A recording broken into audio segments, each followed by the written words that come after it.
যেই জামাতে ইসলামী পাকিস্তানিদের হয়ে যুদ্ধ করেছে পুরো জাতির বিরুদ্ধে, তারা মানবতা বিরোধী কোনো অপরাধ করছে, এইটার সাথে আমি একমত না। চেয়েছিলাম ডেমোক্রেসি, ওনারা মবক্রেসি এস্টাবলিশ করে দিয়ে গেছে। আত্মসমর্পণ দলিলে যে সিভিল আর্ম ফোর্স লেখা আছে, এটা কারা? আপনি তো দিছেন রে ভাই, কোথা থেকে পেলেন এটা?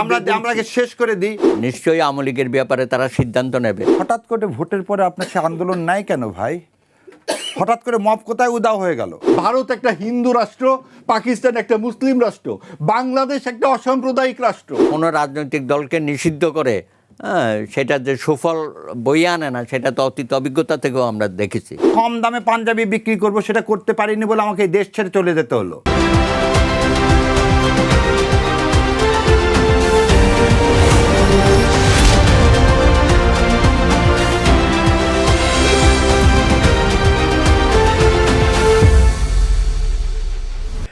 1971 সালের 25শে মার্চ রাত বাংলাদেশের জন্মস্মৃতিতে এক রক্তাক্ত ক্ষত হয়ে আছে কালরাত্রি হিসেবে।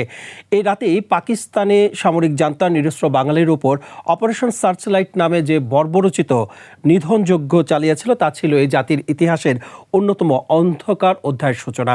55 বছর পেরিয়ে গেলেও সেই ক্ষত এখনও দগদগে।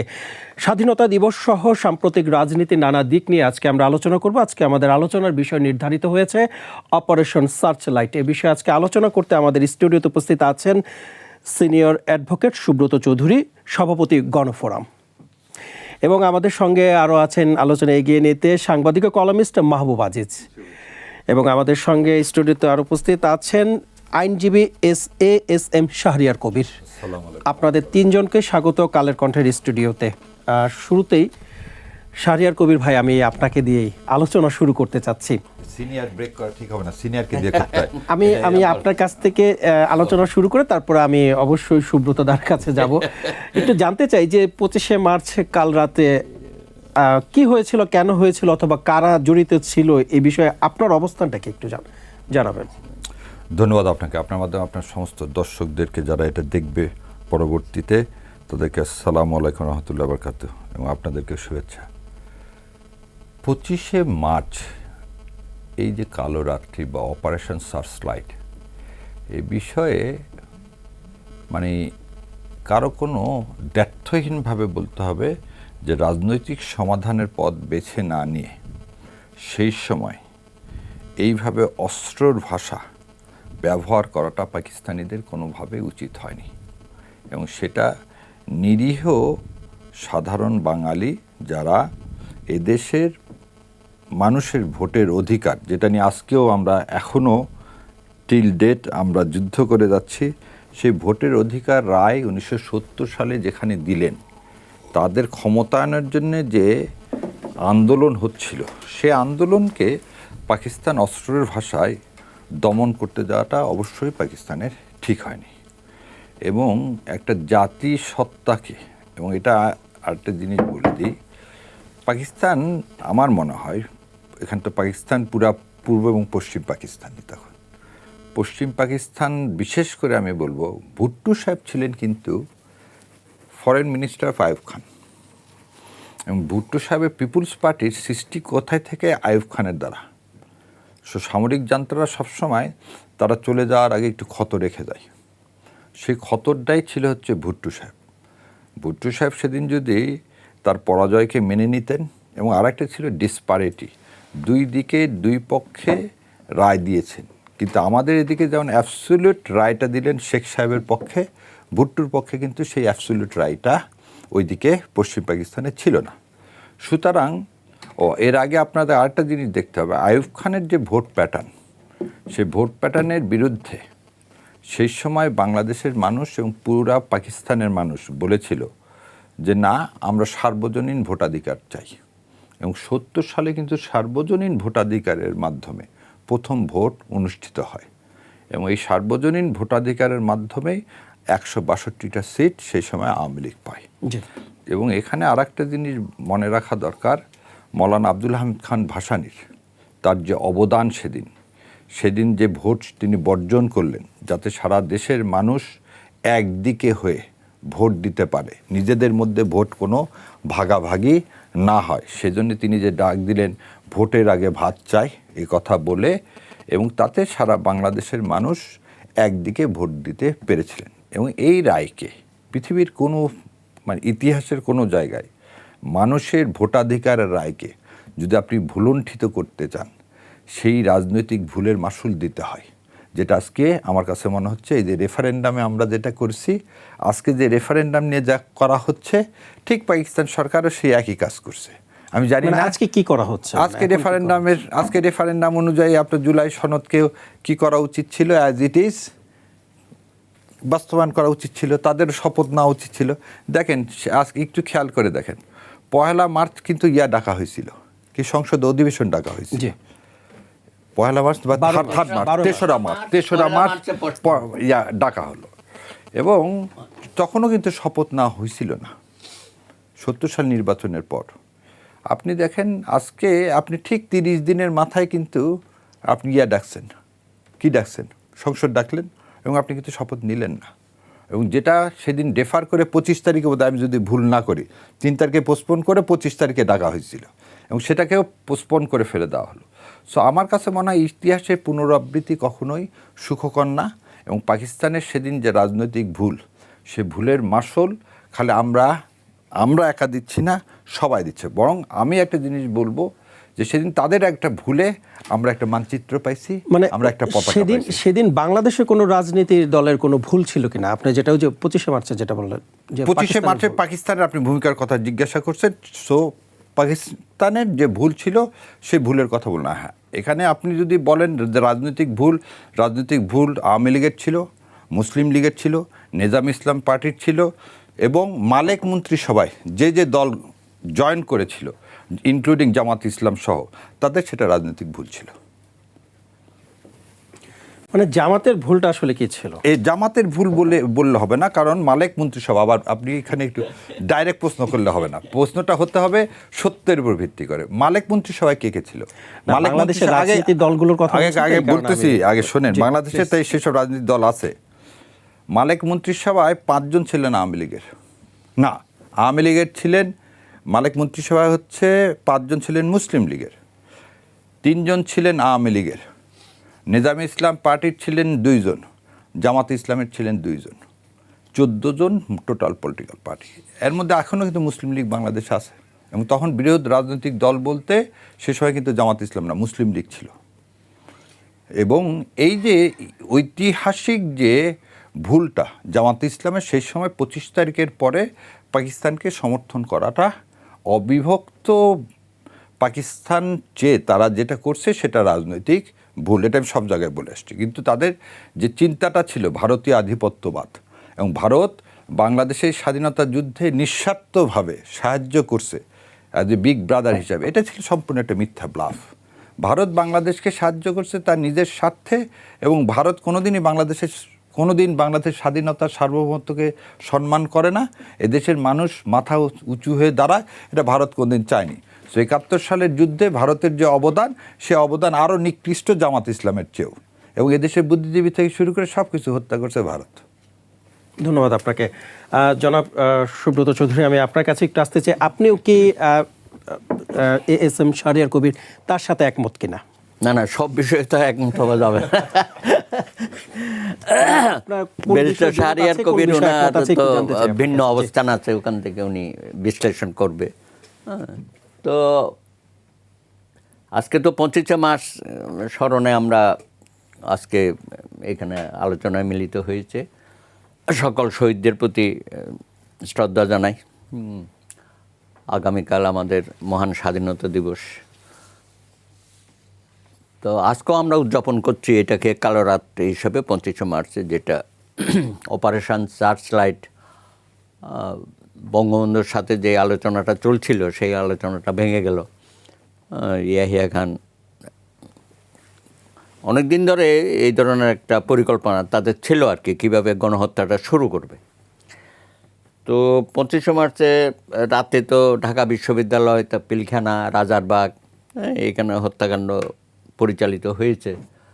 বিশেষ করে ঢাকা ইউনিভার্সিটি তো একেবারেই গণহত্যা রূপ নিল। সেদিন থেকেই আসলে বাঙালি নিধন তাদের পরিকল্পনা অনুযায়ী তারা শুরু করেছিল।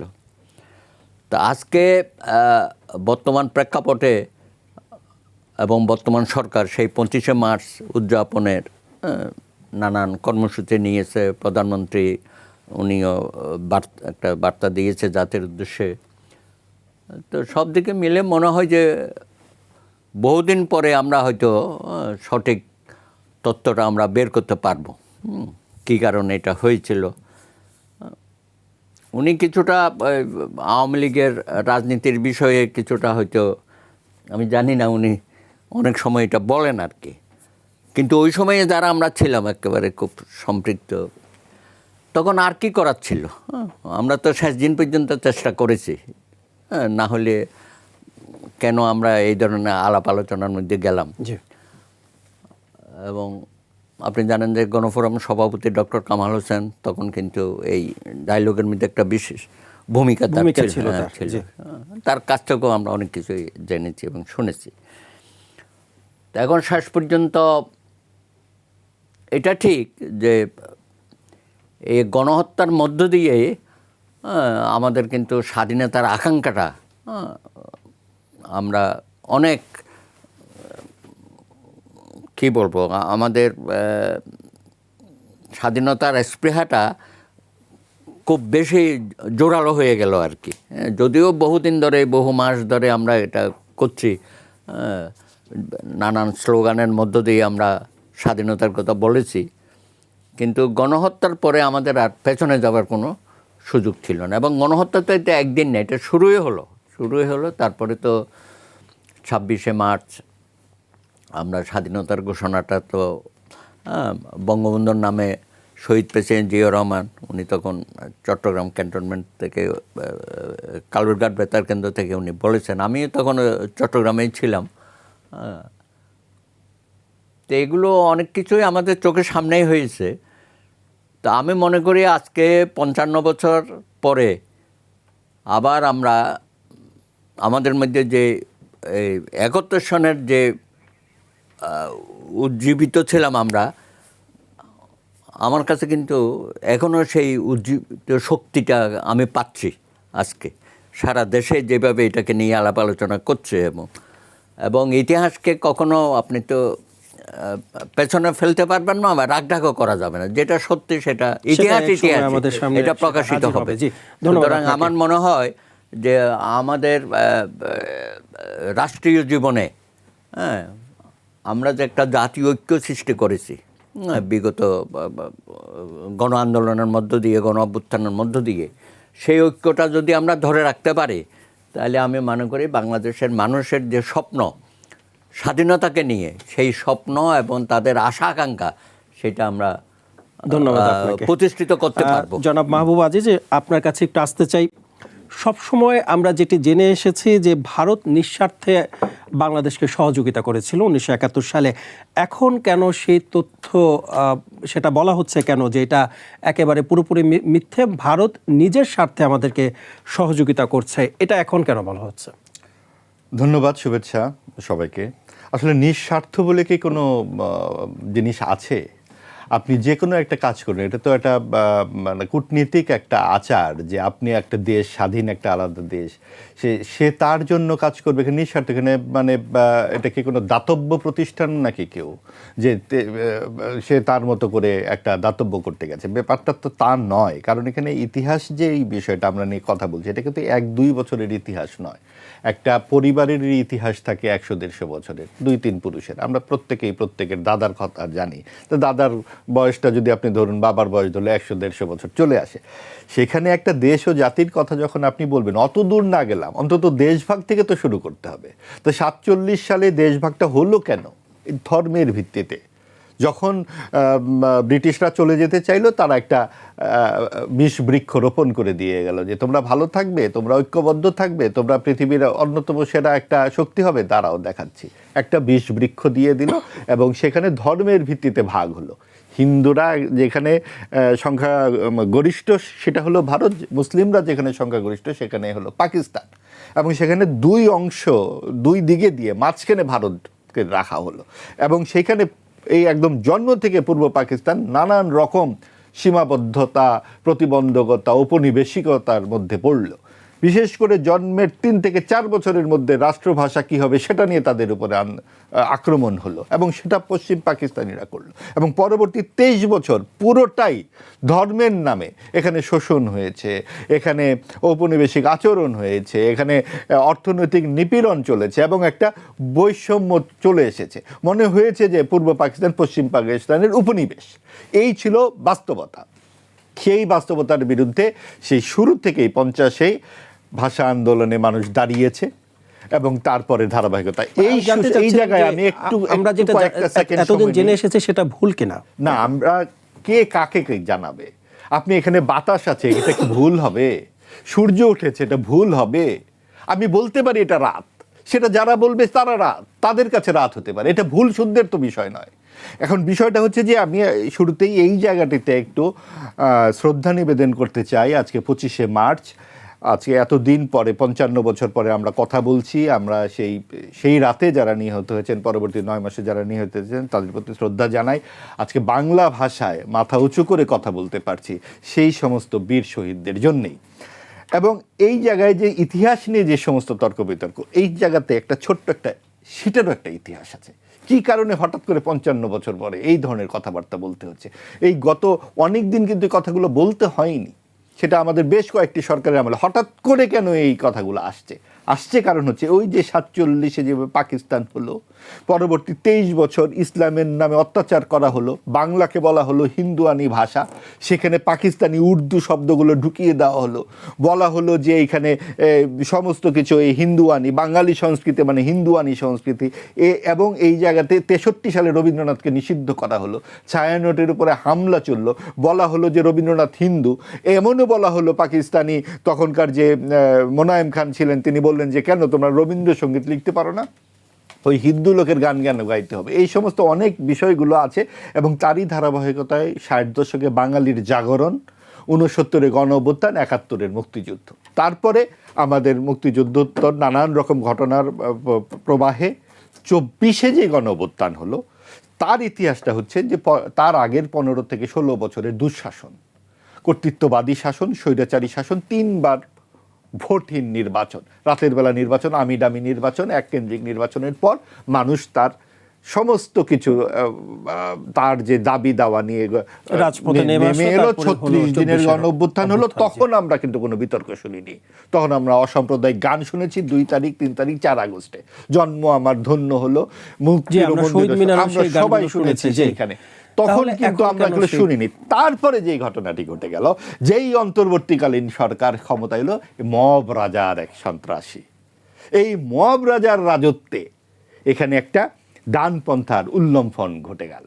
যেই ডানপন্থা পাকিস্তানের সময় আমরা দেখেছি, পাকিস্তান বারবার সাম্প্রদায়িক রাষ্ট্র তৈরি করবার চেষ্টা করেছে। গত 70 বছরে তারা গণতান্ত্রিক কোনো কাঠামোই তৈরি করতে পারেনি, তাদের কোনো সরকারি 5 বছর অতিক্রম করতে পারেনি, সেখানে সেনাবাহিনী ধর্মের নামে রয়ে গেছে। কিন্তু সেই জায়গাটি তো তারা বাংলাদেশে করতে পারেনি। যেই জামাতে ইসলামী পাকিস্তানিদের হয়ে যুদ্ধ করেছে পুরো জাতির বিরুদ্ধে, সিভিল আর্ম ফোর্স হিসেবে দাঁড়িয়ে গেছে, তারা এসে 24-এর গণ অভ্যুত্থানের পর মাথা উঁচু করে দাঁড়িয়ে গেল এবং এইখানে সরকারি পৃষ্ঠপোষকতা ছিল ডানপন্থার বিকাশের পেছনে। আমরা তখন 32 নম্বর ভাঙতে দেখলাম, মাজার ভাঙতে দেখলাম, ভাস্কর্য ভাঙতে দেখলাম, বিসিএস পরীক্ষায় আমরা গতকালকে এটাও দেখেছি যে বাউল গানের আসরে সেখানেও হামলা হয়েছে। আমরা গতকালকে এটাও দেখেছি। মব রাজার রাজত্ব তো এখন নেই, তাহলে এখন কেন মব বন্ধ? এটা তো সেই মাত্রায় নেই। আপনি 18 মাসে যে একদম হই হই করে যা ভাঙা হয়েছে তা তো বন্ধ করতেও তো সময় লাগবে। সেটা আমরা এই সরকারকে এখনই দোষ দিতে পারি না। সেই পরিস্থিতি যা আমরা দেখেছি যে এইভাবে মুক্তিযুদ্ধের বিরুদ্ধে যে হামলাটি চলেছে, যে মুক্তিযুদ্ধকে অস্বীকারের যে পায়তারা চলেছে, নিশ্চয়ই যে 2/3 ভোটে বিজয়ী যে সরকার, সে মুক্তিযুদ্ধের পক্ষের ভোটও তো নিয়ে এসেছে, নাহলে তো 2/3 ভোট কোথার থেকে এলো? সবাই এসেছে এবং বিএনপি কিন্তু নির্বাচনের আগে সরাসরি মুক্তিযুদ্ধের পক্ষে অবস্থান নিয়েছে। তারা কিন্তু জামাতের বিরুদ্ধে তখন যুদ্ধাপরাধের অভিযোগ এনেছে এবং আমরা দেখেছি ভোটের 15 দিন আগে থেকে যে জামাত এবং বিএনপির সরাসরি একটা বিরোধ এই মুক্তিযুদ্ধের অবস্থান নিয়ে। কাজেই এখন আমরা যে পরিস্থিতিতে আছি, অবশ্যই এই সমস্ত বিতর্কগুলো সামনে আনা মানেই একটা রাজনৈতিক কোটোচাল। এগুলো মীমাংসিত সত্য, বিএনপির আমলেই 15 খণ্ড মুক্তিযুদ্ধের দলিলপত্র লেখা হয়েছে। এইগুলো সামনে আনা মানে ডানপন্থার বিকাশকে আরও সক্রিয় করা, আরও পৃষ্ঠপোষকতা দেওয়া। এগুলো মীমাংসিত, এবং আমাদেরকে সামনের দিকে এগোতে গেলে এই মীমাংসিত সত্যগুলো নিয়ে বিতর্ক করার ধন্যবাদ কোনো আপনাকে। সুযোগ নেই। তবে মুক্তিযুদ্ধের যে মূল চেতনা, সেটা হচ্ছে ধর্মনিরপেক্ষ অসাম্প্রদায়িক বাংলাদেশ। ওই চেতনা থেকে দূরে সরে আসবার জন্য, এটা কিন্তু খামাখা ইতিহাস নিয়ে তর্ক হয় না, ওই চেতনা থেকে দূরে সরে আসবার জন্য জুলাই সংস্কার প্রস্তাব দেওয়া হয়েছে। সেখানে মুক্তিযুদ্ধের স্তম্ভকে অপসারণের কথা বলা হয়েছে, এবং এমন কিছু কথাবার্তা দেওয়া হয়েছে যাতে বড় দুইটি দল আওয়ামী লীগ এবং বিএনপিকে শেকলে বাঁধা যায়। এই সমস্ত উদ্দেশ্য সাধনের জন্য সংস্কার প্রস্তাব গেলানোর চেষ্টা করা হয়েছিল জাতিকে, এবং জাতিকে বিভাজনের চেষ্টা করা হয়েছিল। আমরা ধন্যবাদ জানাই বিএনপিকে যে তারা সেই সত্যটি বুঝতে পেরেছে। ধন্যবাদ আপনাকে। এস এম শাহরিয়ার কবির, আপনার কাছে একটু আসতে চাই। গতকালকে সিলেটে যে কালচারাল প্রোগ্রামে, বাউলের একটি প্রোগ্রামে হামলা হয়েছে, সাংস্কৃতিক প্রোগ্রামগুলোতে কেন এই হামলা করা হলো? 71 সালে আজকে 25 তারিখ কেন, যে স্যার যে বললেন সব জায়গায় নিপীড়ন, সব জায়গায় কি ছিল, খালি নিপীড়ন ছিল কি? আজকে যেটা বললেন একটা জিনিস খেয়াল করেন, রাজারবাগে পুলিশরা ছিলেন, সে পুলিশরা কি ছিলেন? আমরা ওখান থেকে তুই সরে যাচ্ছি, সে পুলিশরা বাংলাদেশি ছিলেন, এবং নিরীহ পুলিশদের উপরে পুলিশদের কি ছিল? পুলিশদের কাছে অস্ত্র ছিল। তাহলে পাকিস্তান ভাবেনি যে আমাদের কাছে অস্ত্র থাকাটা সেফ। চিন্তা, সাইকোলজিক্যাল জিনিসটা আপনি দেখেন। সো সেখানে কিন্তু রাজারবাগে কি করা হলো? সেদিন হামলা করা হলো এবং মানুষকে পাখির মতো গুলি করে মেরে ফেলে দেওয়া হয়েছে, যেটা জালানাবাদ হত্যার সাথে আমি তুলনা করি। একই কাজ করা হয়েছে ইপিআইতে, ইস্ট পাকিস্তান, যে এটা এখন বিডিআর। আমরা যখন এই কথাগুলো বলতে যাই তখন সত্যটাকে না বলে আমরা কিন্তু সত্যটাকে কি বলি, সত্যটাকে কিভাবে, যেমন স্যার বললেন যে জিয়াউর রহমান সাহেব শেখ সাহেবের ডাকে কি করছেন? মুক্তিযুদ্ধের ঘোষণা দিয়েছেন। আমি তর্কের খাতিরে যদি এটাকে সত্য, আমার কনসেপশন হচ্ছে, প্রথমে উনি দুইবার বক্তব্য দিয়েছেন। একবার হচ্ছে উনি জাতির প্রয়োজনে স্বাধীনতার ঘোষণা দিয়েছেন, যেটা শেষ মুহূর্তে খুবই জরুরি ছিল। এবং আর একটা জিনিস আমি আপনাকে বলে দিই, 70 সালে নির্বাচনের পর 25 তারিখ পর্যন্ত যেভাবে আমরা বলি না কেন, কারণ আমি বলি যে শেখ সাহেব কেন বলি, বঙ্গবন্ধু বলতে চাই না, সেটা হচ্ছে তার 72 থেকে 75 কর্মকাণ্ডের জন্য। কিন্তু এই বিষয়ে কোনো সন্দেহের অবকাশ নাই। 70 সালে নির্বাচন থেকে 71-এর 25শে মার্চ পর্যন্ত বঙ্গবন্ধু তো তার একটি উপাধি ছিল। আগে বলি, শোনেন, অর্ধেক ইতিহাস বললাম না। বঙ্গবন্ধু যে উপাধি যারা দিছে, সেই উপাধি 73 সালে কেড়েও নেওয়া হয়েছে। তো আপনাকে একটা উপাধি দিলাম, উপাধি যারা দিলাম আর তারা নিয়ে নিল, তাহলে আর সেই উপাধি থাকে না, তাই না?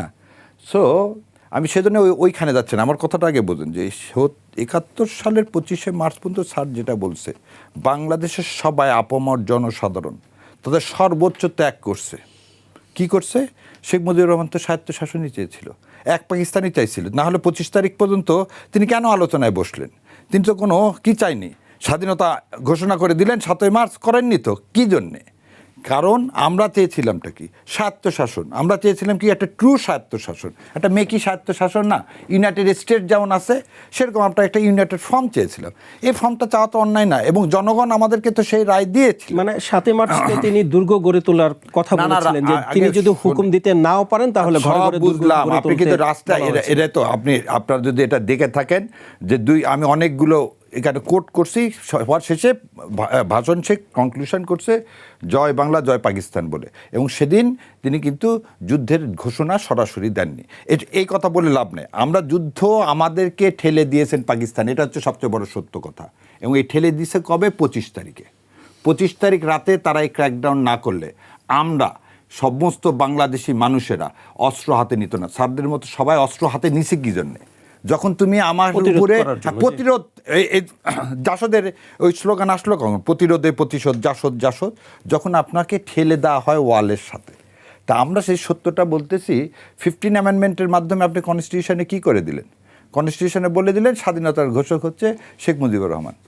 এখনও স্টিল সেই সংবিধান, যে সংবিধানের দোহাই দেওয়া হচ্ছে, সেই সংবিধানের তফসিলে এখনও এটা লেখা আছে। কি লেখা আছে? স্বাধীনতার ঘোষক কি? শেখ মুজিবুর রহমান। স্যার যে কথা বলছে এটাও যদি লেখা থাকতো তাহলে এই বিষয় নিয়ে কেউ কোনো আলোচনা করতো। তার মানে আওয়ামী লীগ গত 17 বছরে যে বিকৃতি করছে সেই বিকৃতিটাকে আমরা ঠেকাতে পারিনি।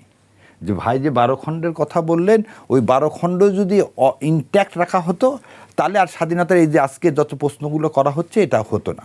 দ্বিতীয় কথা, গত 17 বছরে এত কিছু করলেন, বিচার না হওয়া পর্যন্ত স্যার যে ধরে নেন আমি একটা আসামিও যদি হয়, সে আসামিটাকে আপনি কী করতে বলতে পারেন না যে তুমি একজন মার্ডারার, কারণ আপনি তো প্রমাণ হয়নি এখনও।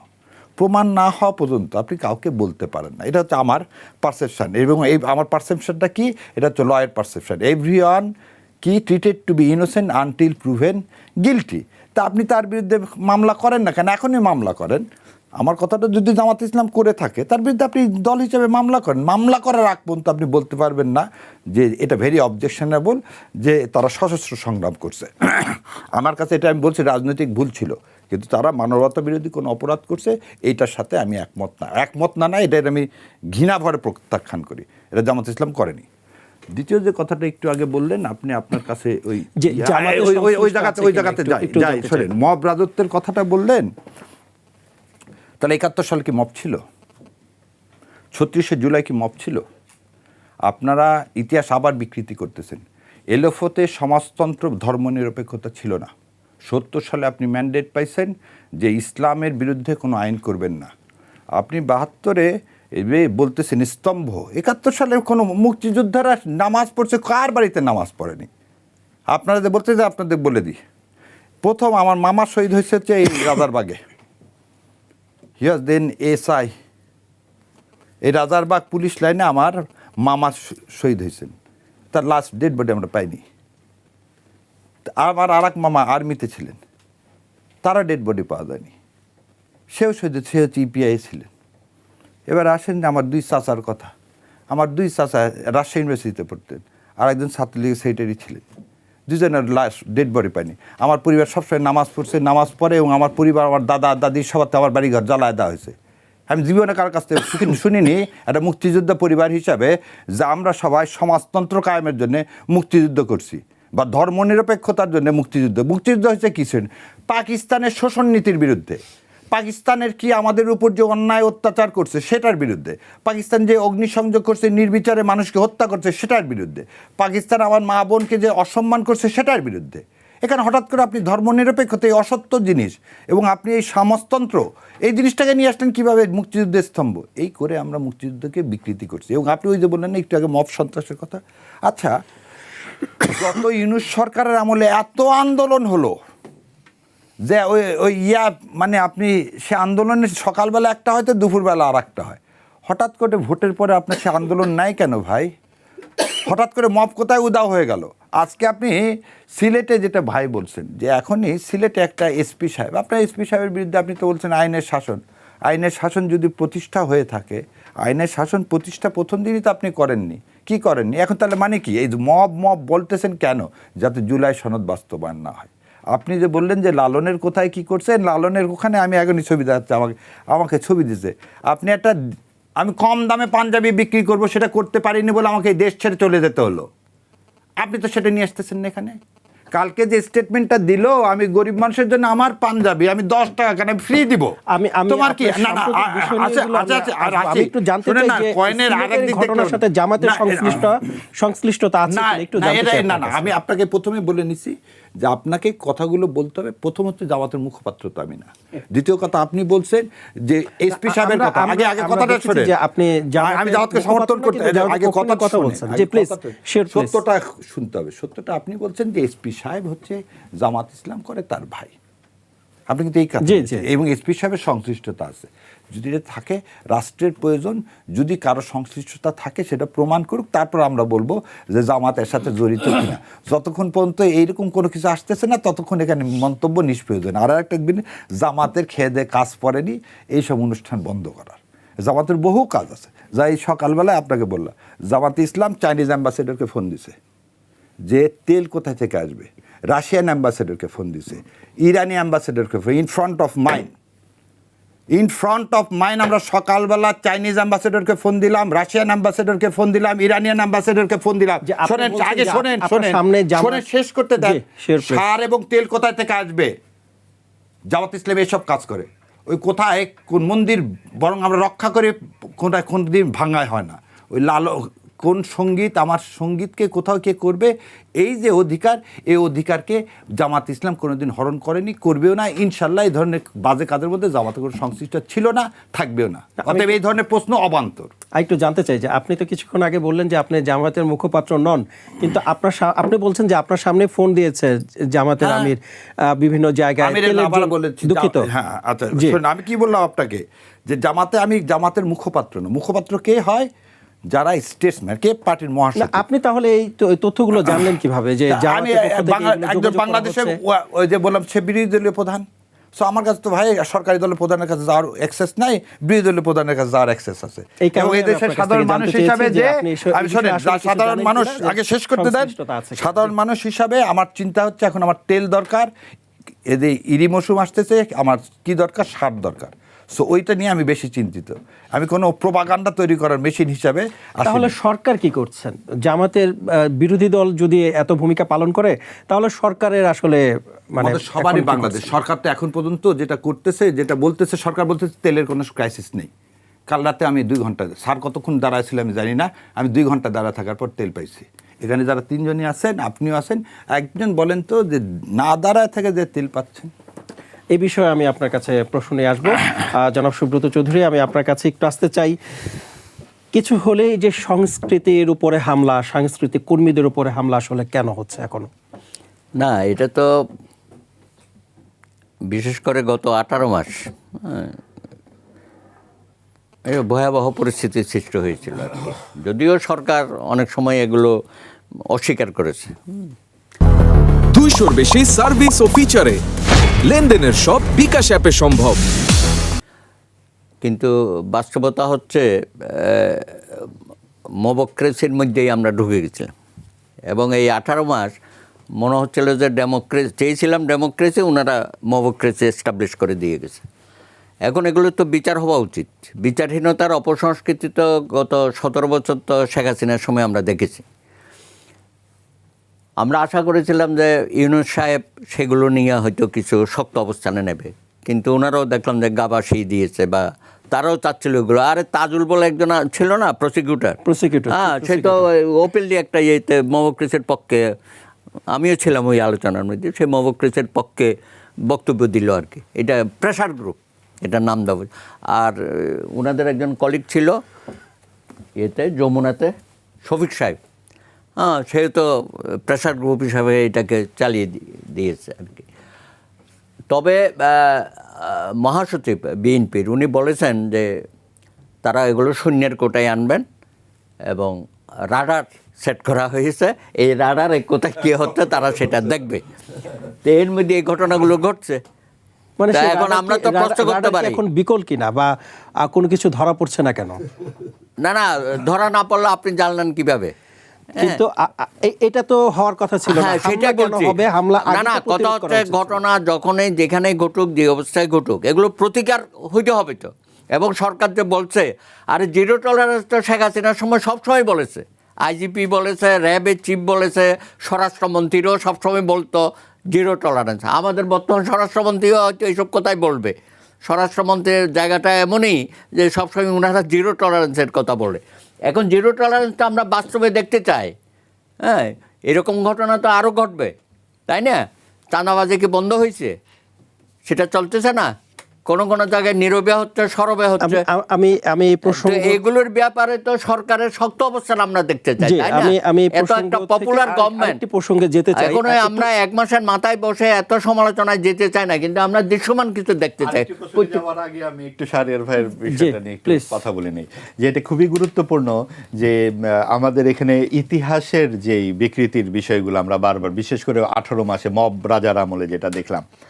আচ্ছা, ইউনূস সাহেবের মুখে কখনো শুনেছেন আপনি 18 মাসে যে ছাত্রছাত্রীদের তিনি পড়ালেখা করতে বলছেন যে নিজেকে গড়ে তোলো, প্রশ্ন করতে শেখো, জানাও না? তিনি বলেছেন এভাবে, তোমার গ্রামেই তো ফ্যাসিস্ট আছে।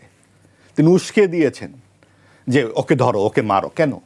কারণ এই ইতিহাসের সত্যগুলো সামনে আসুক তিনি চান নাই। এই যে ধর্মনিরপেক্ষতা নিয়ে যে মিথ্যাচারটি করলেন শাহরিয়ার ভাই, ধর্মনিরপেক্ষতা মানে কি ধর্মহীনতা? নামাজের বিরুদ্ধে কে বলছে? এই যে নির্বাচনের আগে ছোট ছোট বাচ্চারা ইউনিভার্সিটির আমাকে ব্যক্তিগতভাবে ফোন করে বলেছে, আঙ্কেল আমরা নামাজ পড়ছি যাতে জামাত ইসলামী ক্ষমতা না আসে। কই, তাদের তো নামাজের সাথে এটা বিরোধ হয় নাই, তারা তো ভয় পেয়েছে যখন বলেছে 5 ঘন্টা মেয়েদের কাজ করতে দিবে। পোশাক নিয়ে যখন কথা বলেছে জামাত, যখন বলেছে যে শীর্ষ পর্যায়ে যেতে পারবে না নারী, যখন বলেছে যে দুগ্ধদান হচ্ছে নারীর কাজ, জঠরে সন্তান রাখা হচ্ছে নারীর কাজ, যখন একটি আসনেও জামাত মনোনয়ন দেয় না নারীকে, তখন তো এই প্রশ্নগুলো আসে সামনে। এবং আটকা তো এই জিনিসগুলো হচ্ছে না। এই পাকিস্তান যখন তৈরি হয় তখন তো জামাতের যে প্রতিষ্ঠাতা মৌদুদি বলেছে এই তাগুদি আইন হচ্ছে গণতন্ত্র। তারা তো গণতন্ত্রকে যেই নির্বাচন পদ্ধতিটাকে বলেছে যে এটা ঈশ্বরের বা আল্লাহর অস্তিত্বকে প্রশ্ন করার শামিল। তো সেই জন্ম থেকে যে জামাত, তখন তারা যখন যাকে প্রয়োজন হয় তার কাঁধে সওয়ার করে। আর এই যে সেকুলারিজম, ধর্মনিরপেক্ষতা, এটা তো বাংলাদেশের সংবিধানে প্রথম এই উপমহাদেশে। তারা বলবে কেন ভারতে নাই? ভারতে আছে সেকুলার শব্দটি, সেকুলারিজম আমাদের নিজস্ব। ভারত হচ্ছে, এটা আপনি পরীক্ষা করে দেখুন সংবিধানে কোথায় আছে সেকুলারিজম? কোথাও নাই বাংলাদেশ ছাড়া। ভারত একটা হিন্দু রাষ্ট্র, পাকিস্তান একটা মুসলিম রাষ্ট্র, বাংলাদেশ একটা অসাম্প্রদায়িক রাষ্ট্র। এটা 71-এর মুক্তিযুদ্ধ জাত। এইটাকে ধ্বংস করবার জন্যেই এই জুলাইয়ের পরে যে জুলাই যে গণঅভ্যুত্থানটা হয়েছে, অসাম্প্রদায়িক একটা আন্দোলনকে হাইজ্যাক করে নেবার চেষ্টা করা হচ্ছে। এই হাইজ্যাক্ট হয়েছে মব রাজার নেতৃত্বে, এই জামাত ইসলামীর আনুকূলে। এইটা মব রাজা জামাত ইসলামী এবং তাদেরকে এই এনসিপিকে পেলে পুষে বড় করেছে। এবং এই 33টি দল মিলে তারা বলছে জাতীয় ঐক্য তৈরি হয়েছে। কোনোভাবেই 54টি নিবন্ধিত দলের মধ্যে 33টি, যেটা শাহরিয়ার ভাই বললেন প্রমাণ না হওয়া পর্যন্ত কাউকে, উনি কিন্তু আইনের লোক, উনি এই কথা বলেছেন, আমি লিখে রেখেছি। তাহলে আওয়ামী লীগের ক্ষেত্রে কেন এটা অনুপস্থিত থাকে? যেই জাতীয় পার্টিকে আপনি নির্বাচনে অংশগ্রহণ করতে দিলেন, সেই জাতীয় পার্টিকে ছাড়া আপনি সংলাপ করলেন কি করে সংস্কার বৈঠক? এক এক ফল এক এক যাত্রায় হতে পারে না। এবং আপনি যেই ভোটের কথা বলছেন, একটা সরল অঙ্ক করি, 3 কোটি না ভোট পড়েছে, 6 কোটি লোক ভোট দিতে যায় না, এই 6-9 কোটি তো হ্যাঁ ভোটের পক্ষে নাই। তাহলে আপনি কি করে হ্যাঁ ভোট পাস হয়েছে বললেন? এটা সরল অঙ্ক, এটা প্রশ্ন করলেই রেগে যায়েন না। প্রশ্ন মানেই কিন্তু ভারতীয় দর্শন নয়। প্রশ্ন মানে হচ্ছে আপনি এই প্রশ্নটার উত্তর দিন, যে আপনি যখন বলছেন জামাতে ইসলামীকে আপনি শাস্তি দিতে পারেন না, প্রমাণ হয় আওয়ামী লীগকে পারলেন কি করে? আপনি বলছেন যে এই 18 মাসের যে মপতন্ত্রকে আপনি বলছেন মুক্তিযুদ্ধ কি মপ? মুক্তিযুদ্ধে আপনি লক্ষ লক্ষ লোক মানুষ মারা যাচ্ছে, আপনার ধর্ষণ করা হচ্ছে, সেখানে পুরো জাতির বিরুদ্ধে দাঁড়িয়ে যাচ্ছে একটি দল, সেই ইতিহাসটুকু আপনি মুছে দিতে চাইছেন। এটা হয়? আপনি আত্মসমর্পণ দলিলে যে সিভিল আর্ম ফোর্স লেখা আছে, এটা কারা? এই ছাত্র সংঘের সভাপতি কারা ছিল? এই 14ই ডিসেম্বরের বাড়ি বাড়ি নিয়ে আমাদের সমস্ত গুরুত্বপূর্ণ বুদ্ধিজীবীদেরকে মারা হয়েছে এবং তাদের স্ত্রী কন্যা পুত্র এখনো জীবিত। তাদের চোখের সামনে আপনি ইতিহাস নাই করে দেবেন এবং বলবেন এটা ভারতে এসে মেরেছে। এটা মগের মুল্লুক নাকি? মগের মুল্লুক না হলে এটা মবের মুল্লুক বটে। এই মবের মুল্লুক 18 মাস ছিল বলেই তার বিরুদ্ধে পুরো জাতি 2 হাত ভরে বিএনপিকে ভোট দিয়েছে। এবং সেই জায়গা থেকে আমরা উদ্ধার পেয়েছি। জাতি একটা খুব বড় ধরনের ক্রাইসিসে পড়তে যাচ্ছিল, সেখানে ধর্মভিত্তিক সাম্প্রদায়িক শক্তির উত্থান হয়েছে, মানে তারা প্রধান বিরোধী দল হিসেবে সংসদে গেছে। তো সেই জায়গায় আমরা আগামীতে বাংলাদেশের চেহারাটা কি দেখবো, এটা কিন্তু অবশ্যই আমাদের দুশ্চিন্তা। ধন্যবাদ আপনাকে। প্রশ্ন মানেই দোষণ নয়, প্রশ্ন মানেই উত্তর দিন, জনাব ASM শাহরিয়ার কবির। দেখেন, আমি বলবো এটা মিথ্যার মূল্যকে পরিণত হয়েছে গত 15 বছর, এবং ব্যবসাটা ছিলই হচ্ছে 71কে নিয়ে, আমার মহান স্বাধীনতাকে নিয়ে। যেমন ক্রিসমাস এখন একটা কমার্শিয়ালাইজেশন হয়ে গেছে। ব্যবসা আসলে আগে বলে নি, এই শেষ করতে দেন। ব্যবসাটা করছে তো আওয়ামী লীগ, এবং কি এই ব্যবসাটার মূল উদ্দেশ্য ছিল কি? ভারতীয় আধিপত্যবাদটাকে এদেশে বাংলাদেশকে হায়দ্রাবাদ করার। এ কথা আমার ভাইরা বলেন না। এই দেশটাকে হায়দ্রাবাদ করার যে ষড়যন্ত্র হলো, করিডোর না, আপনি ফেনীতে যে মিরেশ্বরায় 900 একর জমি দিলেন, ওই জমিটা দিয়ে দিলেই ওই জমিতে ইন্ডিয়া যখনই ইন্ডাস্ট্রি হয়ে যেত তখন চিটাগাং আপনার থেকে বিচ্ছিন্ন হয়ে যেত। আপনি যে করিডোর দিয়ে দিছিলেন, সেই করিডোর দেওয়া মানেই বাংলাদেশের স্বাধীনতা সার্বভৌমত্ব চলে যেত। আজকে যে কথাগুলো বলতেছেন কিছু ক্ষেত্রে আমি একমত, কিছু ক্ষেত্রে একমত। মানে যেমন উনি বললেন যে জাতীয় পার্টি, অনেক অভিযোগ তো এর আগেও ছিল, কিন্তু পাইপলাইন দিয়ে আমরা দেখছি ডিজেল এসেছে, সেটা তো আমাদের উপকার হয় না। এই জন্য কিছু জিনিস এই যে ওই উপকার হয়, এটা এবার বলে দিই। বাংলাদেশ হাঙ্গেরি থেকে 17টা রেলের ইঞ্জিন আনছিল, এবং এক একটা ইঞ্জিনের লাইফ লাইন ছিল হচ্ছে 27 বছর। ভারত থেকে তেল নিয়ে আসা হলো, সেই দিয়ে ওই ইঞ্জিন চালানো হলো, 7 বছর পর দেখা গেল ইঞ্জিন আর চলতেছে না। তেলের সমস্যা ছিল। আগে শোনেন, হাঙ্গেরিকে ডেকে আনা হলো যে তুমি বলছো 27 বছর ইঞ্জিন চলবে। তখন আমার সৈয়দপুরে বিরাট ওয়ার্কশপ ছিল, যে আমার 7 বছর পর ইঞ্জিনের অবস্থা হলো কেন?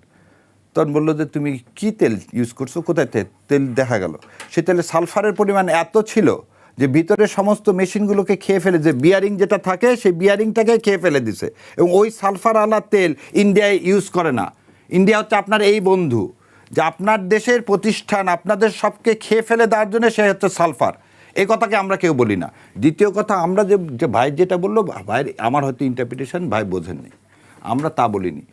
বাংলাদেশের মুক্তিযুদ্ধ ইতিহাসের কোন সময় আমাকে দেখাতে পারবেন যে আপনি একটা দলিল দেখান তো, এলএফও বাদ দিয়ে শেখ মুজিবুর রহমানের কোনো বক্তব্যে 25 তারিখের আগ পর্যন্ত বলছে যে এটা আমি চ্যালেঞ্জ দিলাম আপনাদেরকে, যে সমাজতন্ত্র ধর্মনিরপেক্ষতা হচ্ছে আমাদের মুক্তির সংগ্রাম।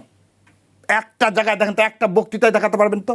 25 তারিখ পর্যন্ত আই ক্যান চ্যালেঞ্জ যে একটা বক্তৃতা শেখ মুজিবুর রহমানের 70 সালের এলএফওর বাইরে, বরং কি হয়েছে আপনাকে বলে দিই, যে তিনি বরং কি বলছে, দাঁড়ারে আগে আমাদের ক্ষমতায় যেতে দে, তারপর কীভাবে দেশ তৈরি করতে হয় দেখায় দেবো।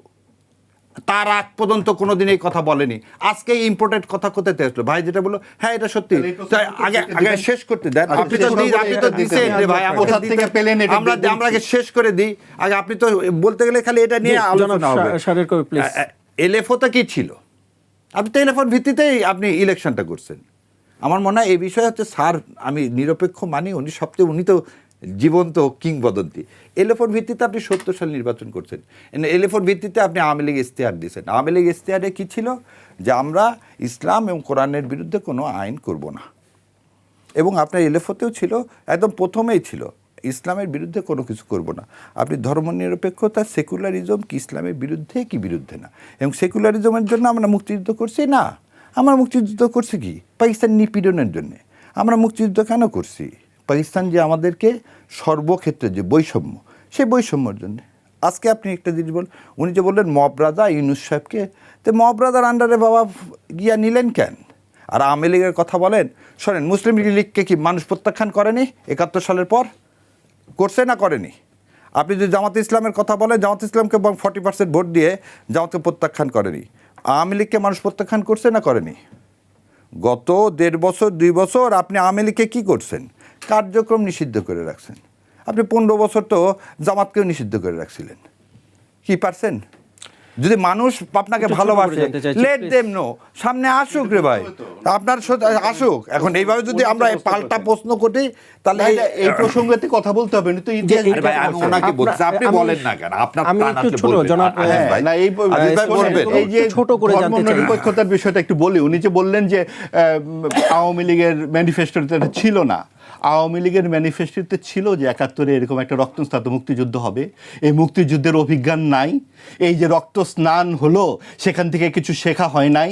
এই যে জামাতি ইসলামীগুলো যেভাবে ওখানে পুরো জাতির বিরুদ্ধে দাঁড়িয়ে গেল, ধর্ষণ এবং হত্যা লুণ্ঠনে সহযোগিতা করলো ধর্মের নামে, সেখান থেকে জাতি কি শিখলো? সেইখান থেকে শিখলো সেকুলারিজমটাকে আনতে হবে রাষ্ট্রে। এবং এই সেকুলারিজম শব্দটা আর কোথাও নাই, ভারতের সংবিধানেও নাই, পাকিস্তানের সংবিধানে। এটা মুক্তিযুদ্ধ জাত, এই কথাটি আমাদের বক্তব্য, যে মুক্তিযুদ্ধ থেকে একটা শিক্ষা আছে। তো আর 2 নম্বর হচ্ছে ভারতীয় আধিপত্যবাদ। আচ্ছা, ভারতীয় আধিপত্যবাদ আমরা 54 বছরে কি দেখলাম? শুধু তো আওয়ামী লীগ এই সময়ে ছিল না, আরও তো সরকার ছিল। সেই সময়ে আমরা হায়দ্রাবাদ হয়েছি না, বোম্বে হয়েছি না, মাদ্রাজ হয়েছি না, পাকিস্তান থেকে আমাদের গড় আয় ডাবল বানিয়েছি। আমাদের এই সকল রাজনৈতিক দলের অংশগ্রহণে এক্সেপ্ট জামায়াতে ইসলামী আমরা পেছন দিকে যাইনি।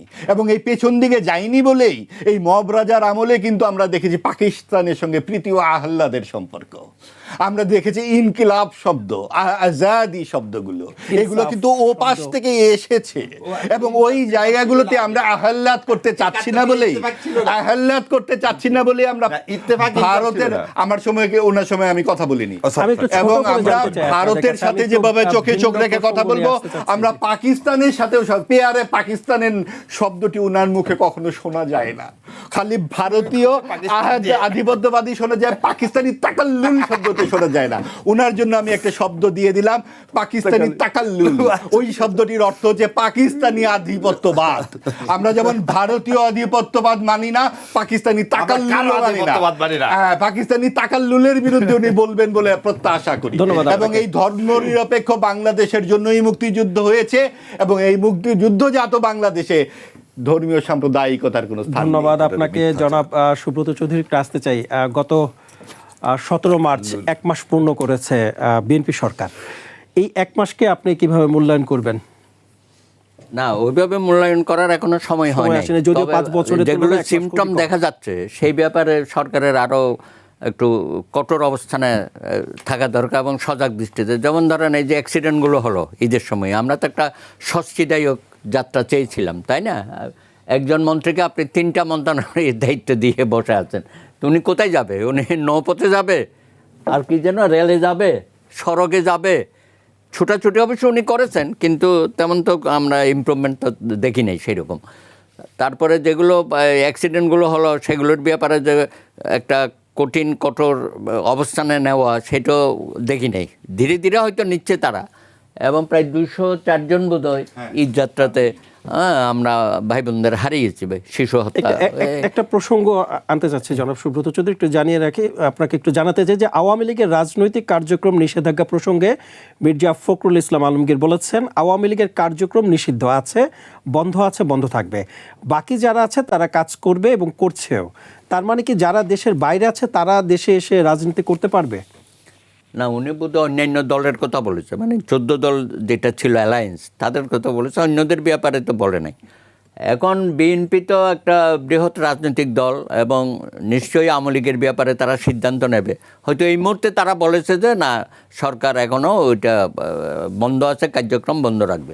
তবে আমরা আশা করব যে ওইভাবে কোনো রাজনৈতিক দলকে নিষিদ্ধ করে সেটা যে সুফল বইয়ে আনে না, সেটা তো অতীত অভিজ্ঞতা থেকেও আমরা দেখেছি। তো আমরা আশা করবো যে একটা রাজনৈতিক পরিবেশটা ফিরে আসুক, সকল রাজনৈতিক দল মতের সবাই যেন রাজনীতির মাঠে থাকতে পারে। পরিবেশ নেই দেশে এরকম কিছু, হয়তো নতুন সরকার হিসাবে তারা আরও কিছুদিন হয়তো সময় নেবে, কিন্তু আমরা আশা করব যে কারো বিরুদ্ধে যেন কোনো ধরনের নিষেধাজ্ঞাটা না থাকে। এটা থাকলে পরে হয় কি, তখন ওই আন্ডারগ্রাউন্ডের কাজগুলো আবার শুরু হয়। ইদানিং আবার দেখলাম যে ওই যে দক্ষিণাঞ্চলে না কোন দিকে যে যারা আন্ডারগ্রাউন্ড পার্টি করতো, সর্বহারা পার্টি, তাদের নাকি আবার কিছু অ্যাক্টিভিটি শুরু হয়। আমরা দেখেছি যে তো এগুলো তো দেশের জন্য ভালো না আর কি। সুতরাং একটা বৃহৎ রাজনৈতিক দলকে যদি আপনি বেশি দিন নিষিদ্ধ করে রাখেন, তাহলে তো তারা আন্ডারগ্রাউন্ডে হয়তো কাজ শুরু হয়ে যাবে, এটাই স্বাভাবিক। আমরা সেইভাবে দেশটাকে নিয়ে যেতে চাই। চরমপন্থীরা কি এখন নিরাপদ মনে করছেন দেশকে? তাহলে কেন তারা তো হয়ে গেছে? আমরা আশা করবো যে এগুলোর থেকে যেন আমরা মুক্ত থাকি। আমরা পেছনের দিকে যেতে চাই না, আমরা সামনে অগ্রসর হতে চাই।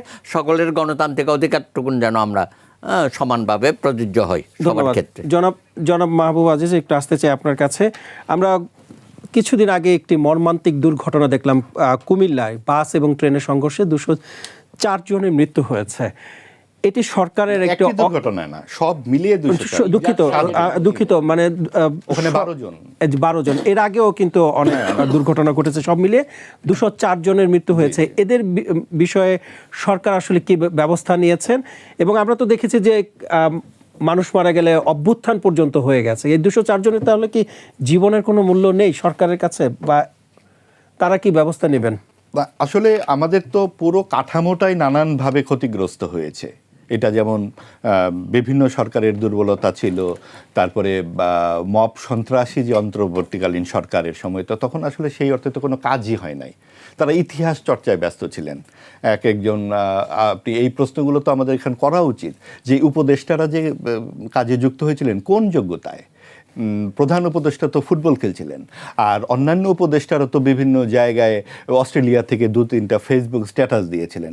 সংস্কৃতি উপদেষ্টাতে দেখলাম যে তারপরে তিনি সংস্কৃতি উপদেষ্টা হিসেবে অবতীর্ণ হবার পর কি করে সাম্প্রদায়িক শক্তিকে আরও শক্তিমান করা যায় তার ব্যাপারে নানান রকম কথাবার্তা বলতে শুরু করলেন এবং জাতিকে খণ্ড বিখণ্ড করবার চেষ্টা করলেন, ডানপন্থাকে উস্কাইয়ে দিলেন। তো ওই জায়গা থেকে তারা তো আসলে কাজগুলো সেভাবে করতেও পারেননি, অভিজ্ঞতাও ছিল না। এখন মাত্র সরকার এসছে, এই রাজনৈতিক একটা সরকার আসবার পর কিছু কিছু ক্ষেত্রে তো আমরা অবশ্যই পরিকল্পনাহীনতা দেখছি। বিশেষ করে যখন আপনার দুর্ঘটনায় কারো হাত নেই, এটা স্বাভাবিক, কিন্তু দুর্ঘটনার পর যে বার্তাটি সরকারের পক্ষ থেকে যাবে সেটা কিন্তু অনুপস্থিত আমরা দেখলাম। 204 জনের মৃত্যু কিন্তু ছেলে খেলা নয়। আপনি দেখুন যে 4 দিন 5 দিনের মধ্যেই ঘটনাগুলো ঘটেছে। আপনি রাত 3টার সময় পদুয়ার বাজার বলে একটা জায়গায় কুমিল্লায় বাস এবং ট্রেনের সংঘর্ষে 12 জন সরকারিভাবে নিহত হয়েছেন। আমরা এভাবে শুনেছি যে আরও বেশি নিহত রাত 3টার সময়, এবং সেখানে এমপিকে দেখলাম অডিও কল, তিনি মন্ত্রীর সাথে কাঁদতে কাঁদতে বলছেন যে ভাই এখানে একটা আপনি ওই যে গেট তৈরি করে দেন। কেন একজন এমপিকে কাঁদতে হবে একটা গেট একটা প্রহরার? এটা একটা সাধারণ একটা ব্যাপার, সাধারণ মানুষের জীবন সেখানে জড়িত।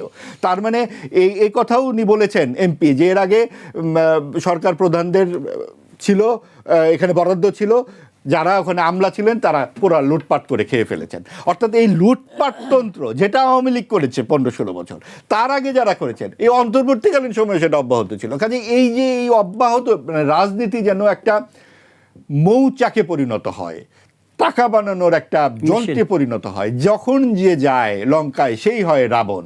তো সেই জায়গা থেকে বেরিয়ে আসবার জন্য কিন্তু আমরা সংসদ চেয়েছি, আমরা সংসদে জবাবদিহি একটা শাসন চেয়েছি, এই জায়গাতেই কথাবার্তাগুলো উঠবে, দায়িত্ব নিতে চেয়েছি। আমরা যে গণতন্ত্রের কথা বলি সেখানে কিন্তু গণতান্ত্রিক যারা মন্ত্রী থাকেন তারা কিন্তু দায়িত্ব নেন। আমরা পদত্যাগের উদাহরণ দেখেছি, আমাদের 54 বছরে কয়জন মন্ত্রী পদত্যাগ করেছেন সড়ক দুর্ঘটনা বা দায়িত্ব অবহেলার কারণে। এই যে গেটগুলো বানানো হয় না, এগুলো কি সরকারি যেই কর্মচারী আছেন তাদের অবহেলা নয়? তাদেরকে কি শাস্তি দেওয়া হবে এটা আমরা দেখতে চাই। এই 204 জনের মৃত্যুর এটা তদন্ত হোক, যার যায় সেই তো বোঝে। এখানে রাষ্ট্র কেন নির্বিকার হিসেবে থাকে? এই নিয়তির হাতে আমরা এর আগে দেখেছি আল্লাহর মাল আল্লাহ নিয়ে গেছে, এর আগে দেখেছি যে ধাক্কা দিয়েছে আওয়ামী লীগ, বলেছে বিএনপি ধাক্কা দিয়ে নাকি ফেলে দিয়েছে রানা প্লাজায়। কাজেই এই সমস্ত কথাবার্তা আমরা আর শুনতে চাই না। আমরা দেখতে চাই পরিকল্পনা, জবাবদিহিতা এবং একটা সুশাসন হলেই আপনার সর্বত্র কিন্তু এই দুর্ঘটনা কমে যায়। ধন্যবাদ আপনাকে জনাব এস.এম. শাহরিয়ার কবির। একটু আসতে চাই, সরকারের এই যে 1 মাসে আমরা দেখেছি যে নির্বাচনে তাদের যে প্রতিশ্রুতি ছিল, প্রধান প্রতিশ্রুতি, সেগুলো ইতোমধ্যে বাস্তবায়নে কাজ শুরু করেছে। তার মধ্যে একটি হচ্ছে খাল খনন কর্মসূচি। যেটা বলছিলাম যে নদীতে তো এখন পানি নেই, খাল কাটলে আসলে পানি আসবে কিনা, এটার চাইতে কি এটা জরুরি ছিল যেটা খাল দখল হয়ে যাওয়া খালগুলো পুনরুদ্ধার করা, সেটা কি বেশি দরকার কিনা? কোনটা আসলে দরকার, খাল খনন নাকি পুনরুদ্ধার করা? আচ্ছা, প্রথমে আমি একটু গভীর শ্রদ্ধা জানাচ্ছি পাদুয়া বাজারে যারা নিহত হয়েছেন, এবং এটা নিহত না, এর জন্যে ওবায়দুল কাদের সাহেবের ফাঁসি হওয়া উচিত। দেখেন কেন বললাম, শুনেন, এটা দেখেন ওবায়দুল কাদেরকে কেন নিয়ে আসলাম পাদুয়া বাজারে টেন্ডার হলো ভাই, 4টা সেগমেন্ট হলো চিটাগাং হাইওয়েতে হয়ে। এই কাজটা একটা চাইনিজ এমবিএল যারা হচ্ছে এই পদ্মা সেতু করলো, সে এমবিএল এবং পিবিএল হচ্ছে এই আপনি গুলশানে দেখতে পাবেন, এদেরকে এই কন্ট্রাক্টটা দেওয়া হলো এবং এদেরকে 2টা সেগমেন্ট দেওয়া হলো এই ঢাকা চিটাগাং রোডে। আওয়ামী লীগ এসেই ওবায়দুল কাদের উঠে বললো কি জানেন, আমার ভাইকে 60% শেয়ার দিতে হবে, অথবা এই পিবিএলের মালিকের দাউদকান্দিতে নদীর কাছে প্রায় 17 না 18 একর জমি ছিল।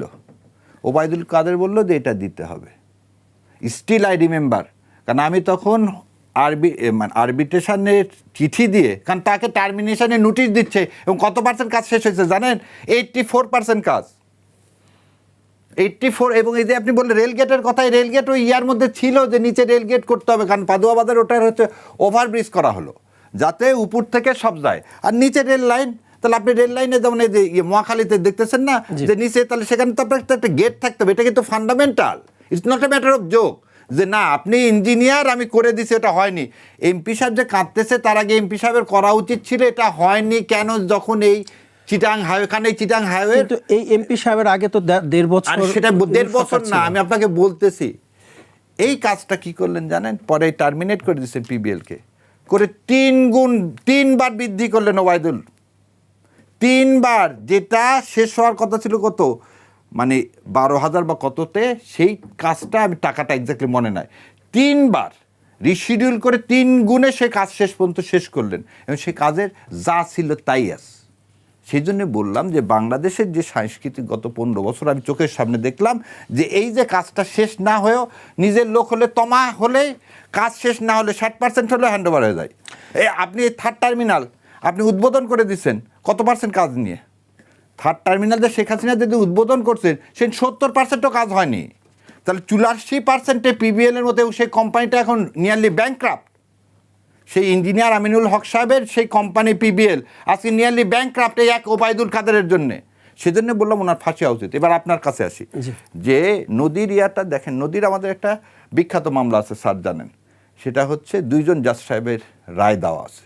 সে রায়ে বলছে সিএস খোতান অনুযায়ী আজকে আমাদের দেশে 3300 নদী হারায় গেছে, নদী এবং খাল, 3300 নদী এবং খাল হারায় গেছে, যেটা সিএসএ কি ছিল, নদী এবং খাল ছিল। মইনুল হক চৌধুরী স্যার নির্দেশ দিলেন গভর্নমেন্টকে এগুলো পুনরুদ্ধার করার, ওটা হিমাগারে থেকে গেল। আজকে আপনি দিনাজপুরে যে খাল কাটতেছেন, খাল কাটতে গেছেন, আমি কিন্তু বলতেছি খালের দরকার আছে, ভালো কথা। আপনি খাল কাটার প্রোগ্রাম কেন নিয়েছিলেন এটা জানেন আপনি? জিয়াউর রহমানকে কেন খাল কাটার প্রোগ্রাম দিয়েছিলেন? জাদু মিয়া, কারণ that is a political programme. কারণ তখন শহীদ রাষ্ট্রপতি জিয়াউর রহমান ভালো বক্তব্য দিতে পারতেন না, তাহলে মানুষের সাথে কমিউনিকেশন কি হবে? তখন উনি বললেন যে ঠিক আছে, গ্রামের মধ্যে খাল কাটো, হেলিকপ্টার এক জায়গায় নামাও, আর মাইলকে মাইল, কারণ জিয়াউর রহমান সাহেব হাঁটতে পারতেন। সো আজকে আপনি যে দিনাজপুরে খাল কাটলেন কোদাল দিয়ে, একদম এক্সকাভেটারের যুগ, কোদাল পাইলেন না, তো দিয়েছেন 2 নদী, করতোয়া নদী, আপনি বগুড়া তো আপনার কনস্টিটুয়েন্সি, আপনি জানেন যে করতোয়ায় শুকায়া কচুরি পানা ছাড়া, আমরা সেটাকে বলি হচ্ছে বাতরাজ, বাতরাজ ছাড়া আর কিছু নাই, এবং সেই নদী দখল হয়ে নদীর মাঝখানে পর্যন্ত বিল্ডিং উঠে গেছে। করতোয়া খোদ বগুড়াতে নদীর মাঝখানে, আমার নওগাঁ তুলসীগঙ্গা, ভরাট হওয়া না খালি, অর্ধেক নদী আপনার দখল হয়ে গেছে।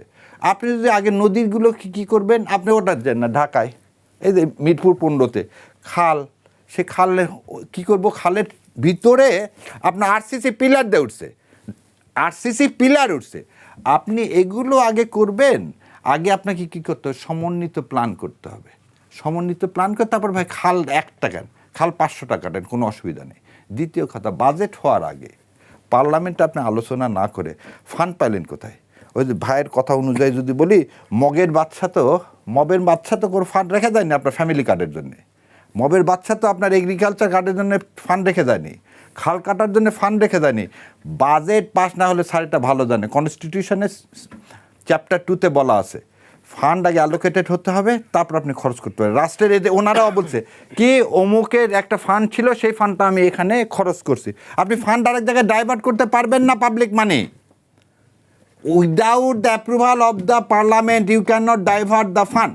তার মানে হচ্ছে আপনি সংবিধান প্রতিটা ক্ষেত্রে লঙ্ঘন করতেছেন, আর সংবিধান দোহাই দিয়ে আপনি জুলাই সনদকে বাস্তবায়ন করতেছেন না।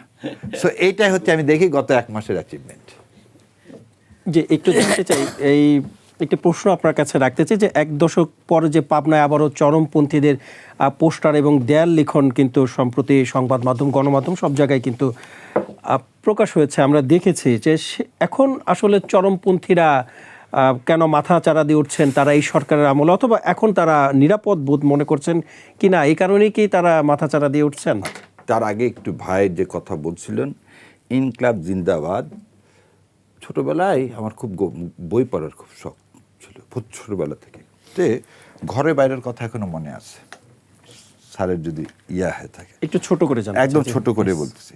ঘরে বাইরেতে যে জমিদার ছিল, তার বন্ধু ছিল, সে ছিল নকশাল, সে যখন বাসার পাশ দিয়ে ইনকলাব জিন্দাবাদ সেই সময় থেকে আসছে, সেই সময় কিন্তু মাথার মধ্যে প্রথম ঢুকছে। আজকে যখন বলা হচ্ছে ইনকলাব জিন্দাবাদটা কিন্তু কোনো মুসলমানের স্লোগান না, হিন্দুর স্লোগান না, এটা ভারত মাতার মুক্তির স্লোগান ছিল, as far as I am concern. এবার সেকেন্ডে আপনাকে বলি, আপনি যাকে চরমপন্থী বলতেছেন, তোহা সাহেব কি চরমপন্থী? চারু মজুমদার কি চরমপন্থী? টিপু বিশ্বাস কি চরমপন্থী? ওইদুর রহমান কি চরমপন্থী? আলমগীর কবির কি চরমপন্থী? নকশাল, যারা নকশালবাদে আন্দোলন করছে, মাওবাদে আন্দোলন করছে, আমার লার্নের সিনিয়র কামরুল হক সিদ্দিকী, সেও সমাজ পরিবর্তন করতে গেছে। তাহলে কি তাদেরকে আপনারা এটা বলবেন না?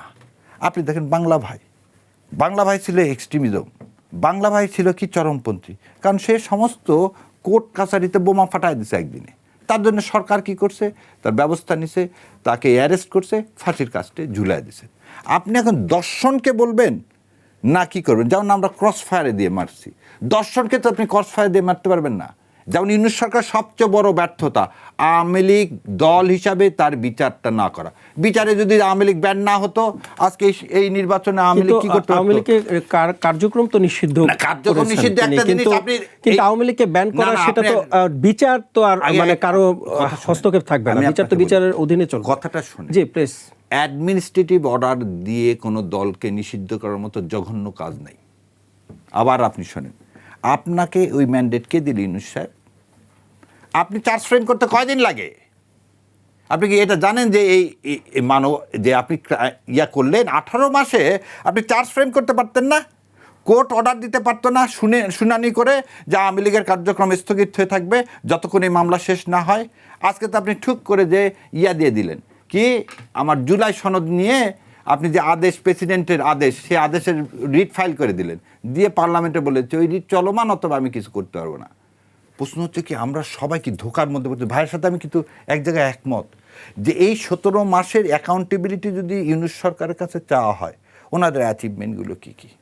হ্যাঁ, কিছু অ্যাচিভমেন্ট শেষ করে দিই। ডানপন্থাকে না, এটা আপনার কাছে হতে পারে, আমার কাছে হচ্ছে প্রধান যে বিরোধী দল ওনাদের হিসেবে বসিয়ে সবচেয়ে বড় ব্যর্থতা হচ্ছে যে ওনারা যাদের এই জুলাইয়ের বিরুদ্ধে যারা পদচারণা করছে, যে মিডিয়ার যে নগ্নতা, যে এখনো বাংলাদেশের সমস্ত জায়গায় যে জুলাইকে অস্বীকার করা, মব মানে জুলাইকে অপমান করা, এই কাজগুলো করতে দেওয়াটাই হচ্ছে এই ইউনূস সরকারের সবচেয়ে বড় ব্যর্থতা। ধন্যবাদ আপনাকে। আমি আপনার কাছে যে আসছি এবং আরেকটি প্রশ্ন রেখে আমি আপনার উত্তর নিচ্ছি যে মারা গিয়েছে বাইক অ্যাক্সিডেন্টে, অথচ অন্তর্বর্তী সরকার তাকে জুলাই শহীদ হিসেবে গ্যাজেটভুক্ত করেছে। গ্যাজেট নম্বর হচ্ছে 643।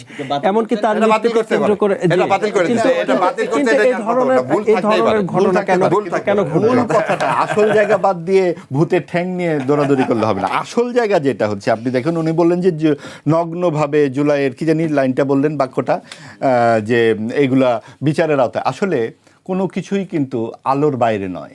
যে 36 দিনের যে আন্দোলন, প্রত্যেকটাই কিন্তু ছাপা হয়েছে, প্রত্যেকটা পত্রিকায় কোন সাংবাদিক কি লিখেছেন, বাই নেম কলাম আছে অনেকের। কাজেই এইসব লুকানোর কিছু নাই। কখন কে কি কথা বলেছে, কোন জায়গায় আওয়ামী লীগের পক্ষপাতিত্ব করা হচ্ছে, কি হয়েছে, সব কিছু। কিন্তু আওয়ামী লীগকে ভয়টা কেন জানেন? সবচেয়ে তো ভালো হতো আওয়ামী লীগকে নির্বাচনে এনে দিলেই, কারণ লাল কার্ড দেখিয়ে দিত, যেই অবস্থা জাতীয় পার্টিকে করেছে। এই ভয়টা কারণটা কি? এই উত্তর জামাত ইসলাম খুব ভালো করে জানে, এবং জানে বলেই আমাকে একটু বলতে দেন, সর্বশেষ রাজ্য নির্বাচনে তাদের ভোট 3 থেকে 7%, যদিও শাহরিয়ার ভাই দাবি করে 13%। এই 13% এক লাফে 36% হলো কি? তো এই ভূতের ট্যাঙ্কগুলো আসলো কোথায়? তাহলে আপনার এই নির্বাচন ভালো এই জায়গায়, তাহলে নির্বাচন বাতিল?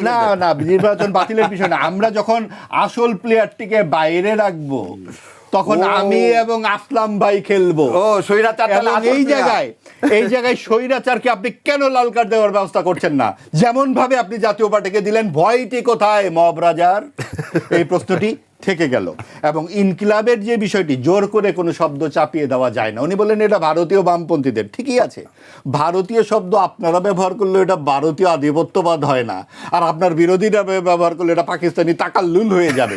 এই পাকিস্তানি তাকাল্লুল এবং ভারতীয় আধিপত্যবাদ, এই দুই জায়গা থেকে বের হয়ে বাংলাদেশি হন, বাংলাদেশপন্থী রাজনীতি করুন, 71-এর মুক্তিযুদ্ধের ওই স্তম্ভ দুটিতে ফিরুন, ধর্মনিরপেক্ষতা, সমাজতন্ত্র, এবং সেই জায়গাতে মানুষ অধিকারের বিশ্বাসে আসুক, এবং মানুষ তার যে দেশে মাথা উঁচু করে বেঁচে থাকুক। সকল দল মত নির্বিশেষে আমরা একসাথে এক পরিবার হয়ে বাঁচি। আমরা যেন কারো অনুপস্থিতির সুযোগে বিরোধী দলের আসনে না বসি। আল্লাহর উপর পূর্ণ আস্থা ও বিশ্বাস ধন্যবাদ আমরা ফিরে আপনাকে। আসি। এটাই হচ্ছে আমাদের আপনাদের মূল লক্ষ্য ছিল তিনজনকে ৭১ অসংখ্য ধন্যবাদ আমাদেরকে মূল্যবান সময় দেওয়ার জন্য। সকল শহীদদের প্রতি শ্রদ্ধা জানিয়ে আজকে আমরা শেষ করছি আমাদের কালের সংলাপ। দর্শক, আপনারা দেখছিলেন আমাদের নিয়মিত অনুষ্ঠান কালের সংলাপ। আজ এই পর্যন্তই। ভালো থাকুক দেশ, ভালো থাকুক দেশের মানুষ, এই প্রত্যাশায় আল্লাহ হাফেজ।